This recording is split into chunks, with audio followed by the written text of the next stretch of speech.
प्रेम दिलं. त्याचा अर्थ आहे कणिक म्हणजे हे कणिक नका घेऊ बरं, लावसन सकावून त्याच्या तोंडाले, हे कणिक नाही. प्रेमाचं बोलणं जर असेल तुमच्या जवळ, लक्षात आलं का? म्हणून जगद्गुरु तुकाराम महाराज म्हणतात, तरीचा हा जीव सुख पावे माझा, बरे केशी राजा कळो आले केशी दैत्याला मारणारा जो देव आहे त्याला केशी राजा म्हणतात. अहो त्याला विनंती केली, बरे केशी राजा कळो आले. देवाने विचारलं महाराज अजून काय पाहिजे, तिसऱ्या चरणात सांगतो, ठाव दे चित्ता राखे पाया पाशी. ओ ठाव दे चित्ता राखे पाया पाशी.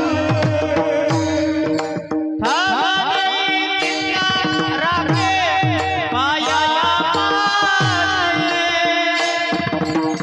ठाव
जगद्गुरु तुकाराम महाराज म्हणतात, देव आता एकच काम कर, ठाव देई चित्ता, या चित्ताला, या मनाला ठाव देई चित्ता राखे पायापाशी, तुझ्या पायाजवळ. पाय शब्दाचा अर्थ आहे स्वरूप. पाय म्हणजे पाय नाही बरं का, लक्षात ठेवा. वारकरी संप्रदायाचा फेमस शब्द आहे पाय दाखवी आपण, म्हणजे तिथं पाय थोडंच दाखवायचे